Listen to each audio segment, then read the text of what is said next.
յուրաքանչյուր միջազգային կազմակերպություններին Հայաստանի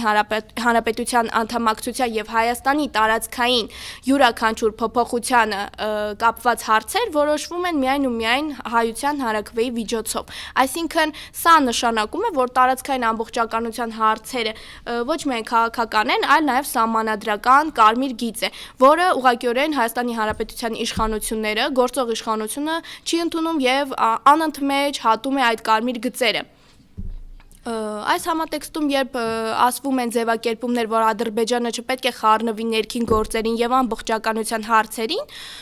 դրա վերաբերյալ ձեռնպա քվեարկություն իշխանությունների կողմից առաջացնում է ոչ թե քաղաքական, այլ հենց իրավական լուրջ հարցեր գործող իշխանություններին, նույնը եւ վերաբերվում է հենց ցեղասպանության հարցին, այս ամենի ֆոնին ձեռնպա դիրքորոշում ամենևին չի կարող մեկնաբանվել որպես չեզոքության դրսեւ